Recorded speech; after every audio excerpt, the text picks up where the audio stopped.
솔로몬이 밤에 찬 이슬을 맞으면서 문 열어다고 신부를 부릅니다. 금송을 들으면서도 술람미 여인이 침상에서 누워 있어요. 주저합니다. 망설입니다. 결국 신랑을 놓치고 뺏기고 말죠. 신랑을 빼앗긴 술람미 여인은요, 보호를 받지 못하여서 상하고 또 비천해지고 맙니다. 그제야 후회하며 신랑을 간절히 찾죠. 빼앗긴 신랑이 얼마나 존귀한 분인지, 그를 놓친 것을, 그것을 빼앗긴 것을 그제서야 안타까워하면서 후회합니다. 이번 양육반을 수료하신 성도님이 예수님을 만났어요. 예수님 만난 이후에 이런 간증을 남깁니다. 한 부분만 제가 읽어드릴게요. 예수님이 십자가에서 흘리신 보혈로 내가 구원받은 것을 이제야 알게 되었습니다. 왜 난 어릴 때 교회에 가지 않았는지, 모태신앙일 수 없었는지, 믿음의 가정일 수 없었는지, 왜 이렇게 늦게서야 주님을 만나러 왔는지, 올케가 권면했었을 때, 그렇게 간절히 불렀을 때 좀 더 일찍 나오지 않았는지 안타까움과 후회의 눈물을 계속 흘렸습니다. 하지만 이제라도 예수님을 만나게 돼서 너무 다행입니다. 예수님 만나게 해서 너무 다행이죠. 그러나 이 귀하신 예수님을 더 일찍 만나지 못한 것이 안타까운 거예요. 더 일찍 예수님을 만났더라면, 올케가 그렇게 나를 권면했었을 그때 내가 예수님 앞에 나왔었더라면, 그때 예수님을 만났었더라면 하는 아쉬움이 너무 큰 거예요. 주님이 누구신지를 알고 나니까는 더 일찍 만나지 못한 것이 너무 후회되고 안타까운 거죠. 우리 고등부, 우리 교회학교 자녀들을 담당하시는 유충윤 목사님이 계시는데요. 중고등학생 때 어둠을 헤매셨었어요. 어둠에서 벗어나고자, 나름대로 좀 막 살아보자, 그렇게 막 발버둥을 치다가 뭔가를 딱 붙잡았는데 그게 음악이었었습니다. 좋은 음악이 아니라 사탄의 음악, 그것을 붙들게 된 거예요. 몇 차례 죽음의 위기도 있었었는데요. 그러다가 곤고한 삶의 끝에서 마침내 하나님의 은혜로 예수님을 만나게 된 거죠. 그 인생도 참 드라마입니다.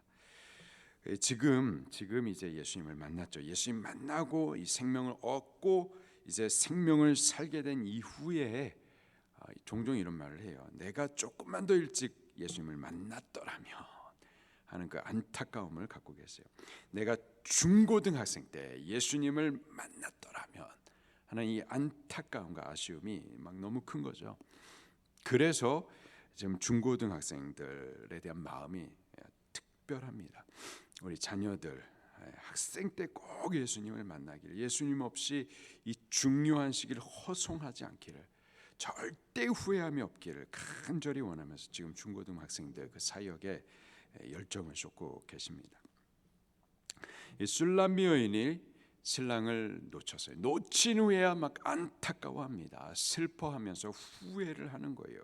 그리고 지금 빼앗긴 그 신랑이 얼마나 존귀하신 분이셨던 것을 회상을 합니다. 10절부터 12절에 이어서요, 오늘 본문에서 세 가지를 더 말씀을 하고 있습니다. 첫 번째로 솔로몬의 얼굴을 묘사해 주고 있어요. 13절 말씀입니다. 시작. 뺨은 향기로운 꽃밭 같고 향기로운 풀언덕과도 같고, 입술은 백합화 같고 몰약의 줍이 뚝뚝 떨어지는구나. 솔로몬의 얼굴이 꽃밭 같다, 풀 언덕 같다, 백합화 같다, 이렇게 묘사를 하고 있습니다.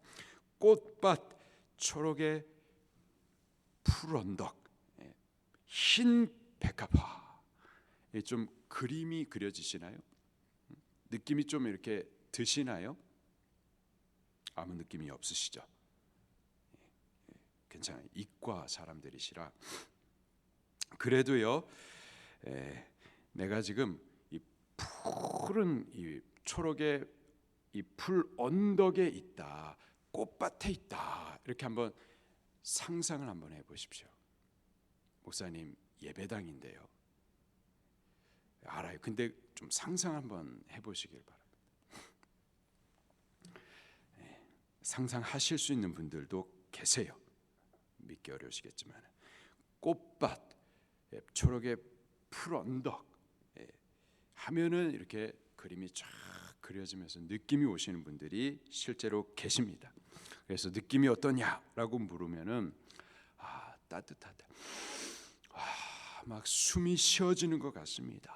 평안이 있습니다. 웃음이 지어집니다. 기쁩니다. 은혜와 평강 이런 말씀들을 하십니다. 믿기 어려우시겠지만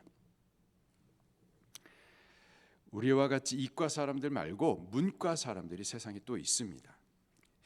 여기 술람미가 기억하는 이 솔로몬의 얼굴이 그랬어요. 꽃밭 같았고 풀 언덕 같았고 백합화 같았었습니다. 그 얼굴을 보고 있노라면은 막 마음이 따뜻해지고 이제 막 숨을 쉴 수 있을 것 같고 웃음이 지어지고 평안하고 기쁘고 은혜와 평강이 채워졌었습니다. 예수님의 얼굴이 그와 같아요.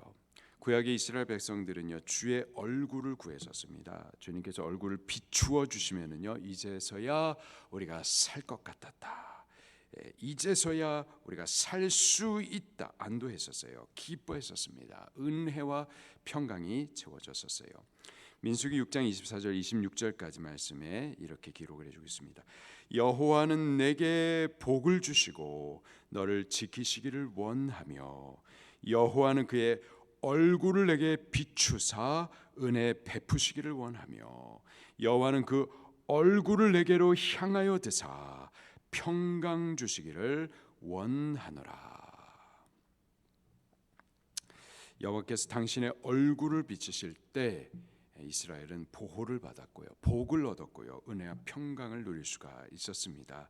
주님의 얼굴이 비추시는 곳에는요 생명이 살아나고 죽은 자가 숨을 쉬게 되어지고 어둠은 다 물러가고 빛이 시작이 되었었습니다. 우리가 주님과 함께 있어서요 주의 얼굴을 보는 동안에는요 천국입니다. 기쁨이에요. 아무 염려도 두려움도 없습니다. 빛입니다. 평안이고 생명인 거죠. 그런데요 그 주님을 빼앗기게 되면 어떻게 될까요? 어둠인 거죠. 보호받지 못하고 불안하고 염려와 두려움에 쌓이는 겁니다. 지금 술람미 여인이 신랑을 빼앗기고 그 마음이 지금 어둠이에요. 슬픔입니다. 보호받지 못해 가지고 상하고 비천해졌어요. 안타까움, 후회가 가득합니다. 신랑을 놓치고 나서야 비로소 그 존귀하신 예수님, 그 존귀하신 그 신랑 보기를 간절히 원했었던 거죠. 두 번째로요, 솔로몬의 손을 또 묘사를 해주고 있어요. 14절 말씀입니다. 시작. 손은 황옥을 물린 황금 놀이개 같고 몸은 아로새긴 상아에 청옥을 입힌 듯하구나. 솔로몬의 손을요 황옥 물린 황금 놀이개 같다 묘사를 하고 있어요. 황옥, 황금 다 존귀함을 뜻하죠. 성경 문학적으로 손하면요 그 사람의 행실을 의미합니다. 솔로몬의 행실이 황옥 같다, 황금 같다, 존귀했다라는 뜻이에요. 우리의 신랑이 되시는 예수님의 손이 그랬습니다. 예수님의 모든 그 손의 행실이 존귀했었습니다. 그분은 우리와 같은 몸을 입고 오셨지만은 죄는 하나도 범하지 않으셨었고요. 율법의 온전함을 이루셨죠. 의로우셨습니다. 하나님께서 기뻐하시는 모든 일들을 다 순종하셨어요. 마가복음 1장 32절부터 35절 말씀을 보면요, 각색 질병 환자들을 고치시고 또 귀신 들린 자들 자유케 해주시니라. 영혼을 돌아보시느라 쉬실 시간도 없었고 점심 잡수실 시간도 없으셨습니다. 안식일에도 영혼을 돌아보시느라 일하셨어요. 이에 대해서 바리새인들이 시비를 걸 때 내 아버지께서 일하시니 나도 일한다. 인생들을 안식 주시기 위해서 예수님은 안식일도 없으셨습니다. 그리고요 또 못돼 처먹은 우리들, 교만하기 짝이었고 배은 망덕하고 또 주의 교회에 대해서 함부로 말하고 심히 무례한 바로 우리 죄인들을 대신하여서 예수님은요 당신의 손을 십자가에 내어주면서 십자가에서 못 박히시고 피 흘려 주시기까지 예수님 그분의 손은요, 그분의 손의 행실들은 존귀하셨습니다. 예수님의 손이야말로 황옥을 물린 황금도리와 같이 존귀하십니다. 그 손이 우리의 죄를 씻으셨고요, 우리를 의롭게 하신 거죠. 그 손이 우리를 죄와 사망 마귀에게서 건지시고 하나님의 자녀가 되게 하신 줄로 믿습니다. 세 번째로요, 솔로몬의 다리를 묘사를 해주고 있습니다. 15절 말씀입니다. 시작. 다리는 순금 받침에 세운 화반석 기둥 같고 생김새는 레바논 같으며 백향목처럼 보기 좋고. 솔로몬의 다리를 순금 받침에 세운 화반석 기둥 같다, 백향목 같다 묘사를 해주고 있습니다. 힘있고 튼튼하다, 흔들림 없다, 견고하다, 강하다, 쓰러지지 않는다, 이러한 표현인 거죠. 우리 주님이 그렇습니다. 우리 주님 예수님은 강하신 분이십니다. 우리가 의지할 분이세요. 흔들리거나 요동함이 없습니다. 실패 없고 쓰러짐 없습니다. 그분 안에서 우리는 안전해요. 시편 기자는요, 주님을 이렇게 묘사를 해주고 있습니다. 시편 62편 1절과 2절에 나의 영혼이 잠잠히 하나님만 바라며 나의 구원이 그에게서 나오는도다. 오직 그만이 나의 반석이요 나의 구원이시오 나의 요새시니 내가 크게 흔들리지 아니하리로다. 오직 주만이 나의 반석 나의 구원이시니 오직 주만이 나의 산성 내가 요동치 아니하리. 나의 구원 나의 영광 하나님께 있으니 내 힘의 반석과 피난처 되시네. 오직 주만이 흔들림 없는 반석, 견고한 산성, 우리가 그분께 피할 수가 있고 우리가 그분 안에 피하면은 안전한 거죠. 우리 주님이 이러한 분이십니다. 존귀하신 분이세요. 절대 빼앗겨서는 안 됩니다. 침상 위에 뒹굴어 있다가 주님 부르심을 주저하다가 놓쳐서는 안 되는 겁니다. 후회합니다. 슬피 울며 이를 가게 되는 거예요. 지금 우리를 부르실 때 거부하지 마시기를 바랍니다. 그 음성 들을 때 곧바로 일어나 문 열어서 그분을 들이십시다. 부르심을 따라 밤에 찬 이슬 같은 헌신, 십자가 사명 순종하십시다. 혹시 놓치셨다면, 빼앗기셨다면 다시 찾을 수 있을까요? 다시 기회가 있을까요? 있습니다. 주님을 다시 묵상하시는 거예요. 십자가에 달린 예수님을 다시 바라보시는 겁니다. 그리고 가슴을 찢고 애통하면서 회개하시는 거예요. 다시 그 은혜의 얼굴빛을 비추어 달라고 간절히 부르짖으시는 겁니다. 우리가 주를 간절히 찾으면은 주께서 우리를 또 만나 주시고 그 얼굴빛을 우리에게 비추어 주실 줄로 믿습니다. 말씀 붙들고 통성으로 기도하시겠습니다.